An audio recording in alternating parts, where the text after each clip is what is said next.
Hi అండి, అందరికీ నమస్తే.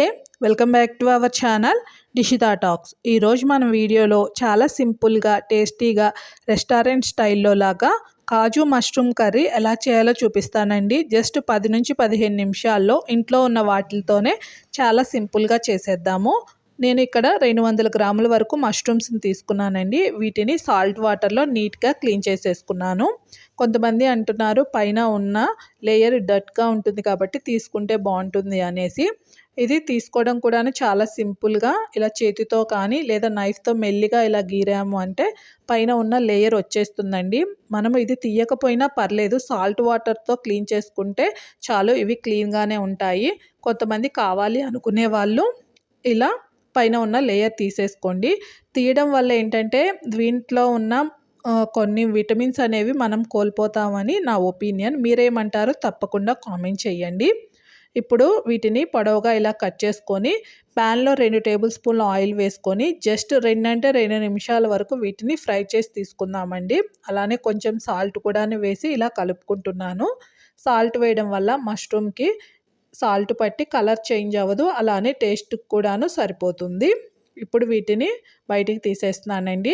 2 నిమిషాలు మాత్రమే మష్రూమ్స్ని వేయించండి, ఎందుకంటే ఎక్కువ క్వాంటిటీ వాటర్ ఉంటుంది కదా. ఇది వేగిందంటే వాటర్ అంతా బయటకు వచ్చేస్తుంది, అలానే ఇది గట్టిగా అయిపోతుంది మష్రూము.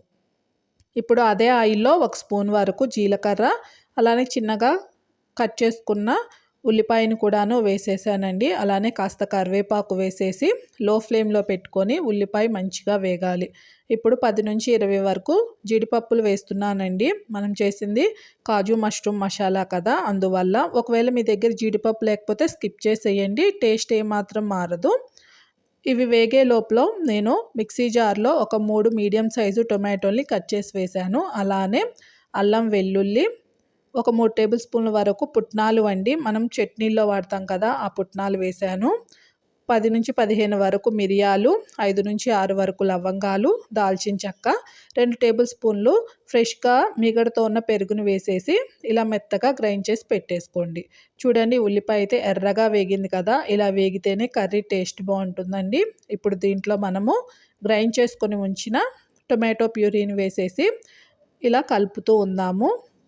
ఇలా కలిపిన తర్వాత ఇది మెల్లిగా ఆయిల్ అయితే వదులుతూ ఉంటుందండి. ఇప్పుడు దీంట్లో మనం వేయించి పక్కన పెట్టుకున్న మష్రూమ్స్ని వాటర్తో సహా డైరెక్ట్గా వేసేసుకొని ఇలా కలిపేసేసి 2 నిమిషాలు దీన్ని లో ఫ్లేమ్లో పెట్టేసి వదిలేసేయండి.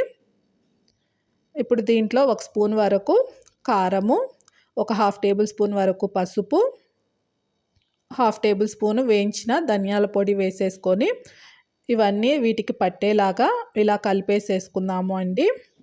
తర్వాత ఒక గ్లాస్ వరకు వాటర్ అయితే దీంట్లో వేసేసుకుందాము.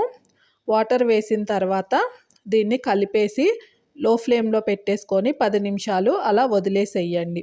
ఆ టైంలోనే టేస్ట్కు తగ్గట్టుగా సాల్ట్ ఉందో లేదో కూడాను చెక్ చేసుకొని సాల్ట్ వేసుకుందాము. అలానే దీన్ని మధ్య మధ్యలో కలుపుతూ ఉండాలండి, ఎందుకంటే మనం పుట్నాలు వేసాం కాబట్టి. పుట్నాలు ఈ కర్రీకి చిక్కదనాన్ని, టేస్ట్ని, గ్రేవీలాగా ఇస్తుంది కాబట్టి, అలానే ఇది అడుగు పట్టేలాగా చేస్తుంది. సో మధ్య మధ్యలో కలుపుతూ ఉన్నాము అంటే కర్రీ మెల్లిమెల్లిగా చిక్కగా అవుతూ ఉంది. ఇది కాస్త చిక్కగా అయింది కదా, ఇప్పుడు ఒక 1/2 టేబుల్ స్పూన్ వరకు గరం మసాలా, కసూరి మేతిని కూడా వేయండి. కసూరి మేతి వేయడం వల్ల కూరకి మంచి ఫ్లేవర్ వస్తుంది. అలానే ఒక 4 పచ్చిమిర్చి చీలికలు కూడాను వేస్తున్నాను. మీకు పచ్చిమిర్చి వద్దు అనుకుంటే మనం ఫస్ట్లో కారం వేసినప్పుడే కొంచెం ఎక్కువగా కారం వేసేసుకోండి. ఇప్పుడు 1 స్పూన్ వరకు నెయ్యి వేస్తున్నానండి. నెయ్యి వేయడం వల్ల ఈ కర్రీ కమ్మగా టేస్ట్ చాలా రుచిగా ఉంటుంది. చూడండి, కర్రీ అయితే దగ్గరికి వచ్చింది, కాస్త చిక్కగా అయింది కదా. మష్రూమ్ అయితే సేము ఉప్పు కారం పట్టేసి మనం ఫస్ట్లో ఎలా వేసామో అలానే ఉంది. ఇప్పుడు కట్ చేసిన కొత్తిమీర వేసేసి స్టవ్ ఆఫ్ చేయండి. చూడండి, ఇక్కడ కాస్త లూజ్గా ఉంది కదా గ్రేవీ అనేది. దీన్ని మనము వేరొక గిన్నెలోకి ట్రాన్స్ఫర్ చేసుకున్న తర్వాత 10 నిమిషాలకి చూడండి పైకి ఆయిల్ సపరేట్ అయ్యి చిక్కగా అయ్యింది. టేస్ట్ అయితే సూపర్గా ఉంటుంది. తప్పకుండా ట్రై చేసి ఎలా వచ్చిందో కామెంట్ చేయండి. అలానే వీడియో నచ్చితే లైక్ చేయండి, షేర్ చేయండి, ఛానల్ని సబ్స్క్రైబ్ చేసి సపోర్ట్ చేయండి. Thank you.